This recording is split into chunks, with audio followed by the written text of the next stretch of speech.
Salia Hasibuan dengan NIM 03011810. Program Studi Pendidikan Agama Islam 3 semester 5 Universitas Islam Negeri Sumatera Utara. Kali ini saya akan melakukan video pembelajaran mata kuliah Strategi Pembelajaran Sejarah Kebudayaan Islam yang diampu oleh Bu Erlina PD.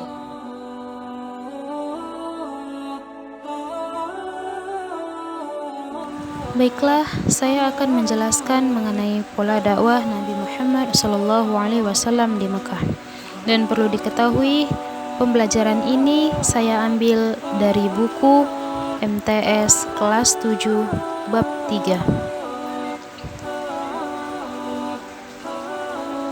Awal mula Rasulullah SAW berdakwah. Pada tanggal 17 Ramadan 610 Masehi, Nabi Muhammad SAW diutus oleh Allah untuk menyebarkan ajaran agama Islam. Iqra, begitulah perintah malaikat Jibril kepada Nabi Muhammad SAW.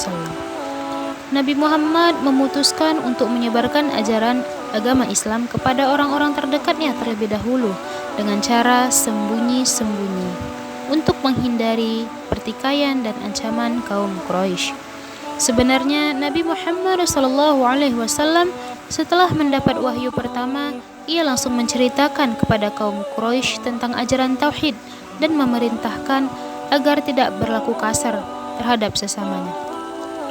Namun, karena kaum Quraisy mempunyai hati sekeras batu, akhlak setara binatang, dan juga karena mereka takut akan terancam kesejahteraannya dalam bisnis berhala, sebisa mungkin ia menghalau Nabi Muhammad SAW dalam berdakwah.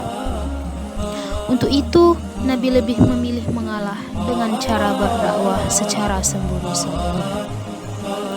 Adapun metode yang dilakukan oleh Rasulullah SAW dalam dakwah sembunyi-sembunyi ini, pertama menggunakan metode personal. Metode semacam ini terjadi dengan cara individual, yaitu antara da'i dan mad'u, langsung bertatap muka sehingga materi yang disampaikan langsung diterima. Pendekatan ini Rasulullah SAW lakukan untuk mencegah guncangan di kalangan masyarakat Quraisy yang ada pada saat itu masih percaya dengan kepercayaan warisan leluhur mereka. Yang kedua itu metode pendidikan.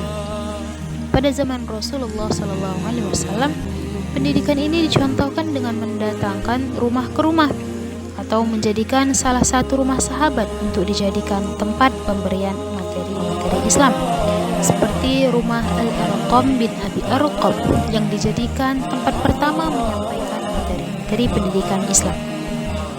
Yang ketiga, metode diskusi. Metode diskusi da'i sebagai narasumber, sedangkan mad'u sebagai audiens. Tujuannya ialah untuk pemecahan problematika yang ada kaitannya dengan dakwah, sehingga apa yang menjadikan permasalahan dapat ditemukan jalan keluarnya.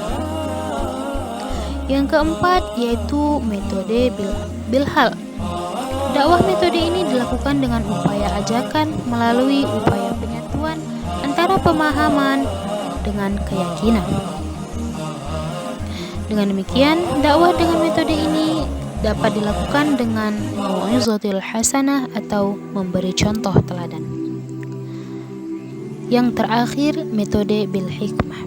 Dari sekian metode awal Rasulullah SAW, Rasulullah menjalankan tugasnya dengan metode bil hikmah, di mana metode ini dilakukan Rasulullah SAW selama berdakwah, tidak hanya sembunyi-sembunyi, tetapi juga pada saat dakwah terang-terangan.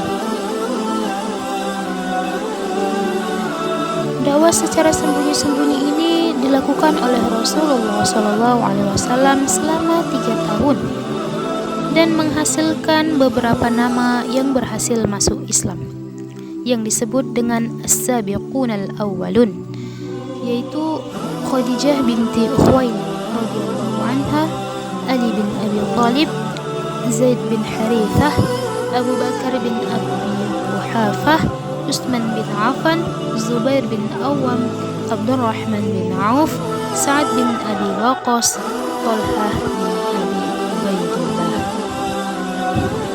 Selanjutnya dakwah Nabi Muhammad SAW secara terang-terangan.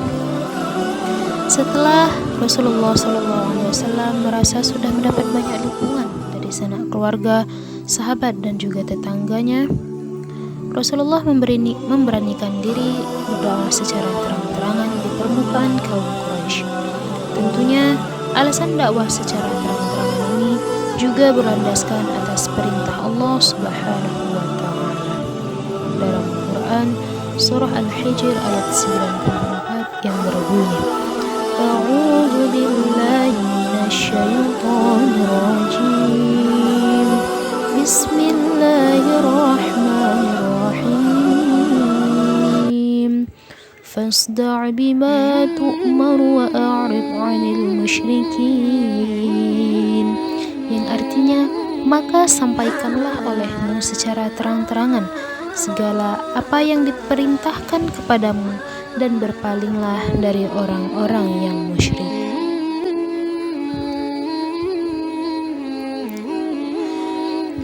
Setelah Rasulullah SAW menyiarkan Islam secara terang-terangan di kalangan kaum Quraisy, beliau keluar berdakwah ke tengah masyarakat Quraisy untuk mengajak mereka ke dalam Islam. Hampir di setiap tempat, di setiap saat, beliau berani maju ke tengah kaumnya untuk menerangkan hakikat Islam. Mereka diajak untuk menyembah Allah yang Maha Esa dengan meninggalkan segala macam persembahan selain kepada Allah Subhanahu wa Ta'ala. Setiap harinya Rasulullah SAW selalu mendatangi mereka, baik yang berkumpul dekat Ka'bah maupun yang berada di pasar. Dakwah Rasulullah SAW ini banyak diterima oleh orang-orang yang bersih hatinya atau mereka yang sudah muak dengan segala macam persembahan dan tata cara hidup jahiliyah yang buruk. Setiap harinya ada saja yang masuk Islam, baik itu laki-laki ataupun perempuan. Namun yang paling banyak adalah dari golongan lemah ekonominya atau budak-budak, karena dakwah Islamnya tidak membedakan kedudukan orang dalam masyarakat. Perkembangan agama Islam yang demikian pesat ini membuat kaum Quraisy khawatir, takut kalau agama nenek moyangnya makin lama semakin terancam dengan kehadiran Islam. Selama berdakwah, Rasulullah SAW selalu menyadarkan kaum Quraisy akan kelemahan berhala yang mereka sembah. Karena itulah mereka mulai membenci terhadap perkembangan Islam, karena menganggap Rasulullah SAW selalu mencaci maki agama mereka. Kaum Quraisy melakukan berbagai cara untuk membatasi atau mencegah kaumnya masuk Islam. Mereka menyiksa dengan sangat sadis, bahkan membunuh kaum muslimin, terutama dari kalangan budak muslim, seperti Bilal bin Rabbah dan Yasir, serta keluarganya yang mati karena harus mempertahankan akidah mereka. Meskipun begitu, Rasulullah SAW tetap gigih dan sabar dalam menjalankan dakwahnya. Tidak sedikit pun Rasul membalas perbuatan mereka yang keji. Beliau hanya bisa bersabar, berdoa, dan menyusun strategi dari permasalahannya yang lebih kompleks ini. Mungkin itu yang dapat saya sampaikan, lebih dan kurangnya saya mohon maaf. Alhamdulillahirabbil alamin. Wassalamualaikum warahmatullahi wabarakatuh.